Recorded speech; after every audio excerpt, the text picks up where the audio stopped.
Well, last night was the Railway Cup final at the Ball.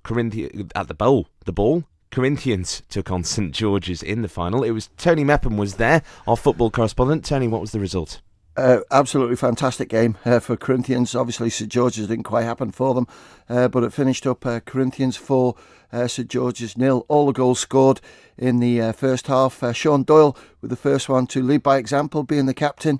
And then it was another 3 goals, one for Dan Simpson, super goal by him individual, and 2 by man of the match, Steve Whitley. So you can imagine the adulation on final whistle. It went absolutely berserk, because that's the first time in the history of Corinthians that they've won the Railway Cup. In 82 years they've been going, and St George's for once beaten. A big victory for a small club then. It is. I think Corinthians now are showing that they're not a small club anymore. Last year they finished second in the league. This year they got to the final of the Hospital Cup and got beat by St George's on Saturday.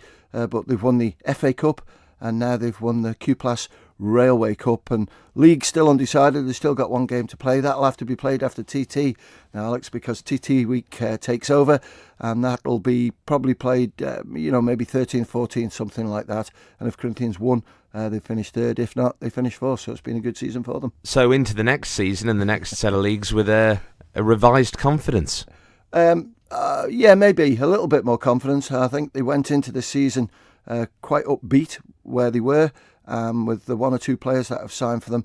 It's just been absolutely fantastic. And St George's last night, 1 or 2 key players missing, but the young players that come in are the future for them, and they're looking good as well. But yeah, as you say, fixtures will start after TT. We'll set them out. We're going to bring the season forward, or the proposal is to bring it forward. It'll have to be agreed, and then we start all over again. But let's just hope that the weather that we're having at the moment is the weather that we have from about August, September, October. That'll do nicely. So is that it for fixtures now for the next 2 weeks? No. There's a game on tonight. St George's play St Mary's in the combination. We've also got a semi-final of a Cal Cup tonight. It's a revised one, and that's Pulrose against Laxey. That's at Pulrose. And then we have the Paul Henry final, which is basically Division 2 sides, and that's on Saturday at the Bull, and then that's us for TT. Great stuff. Well, Tony Mepham, thanks very much for joining us this morning.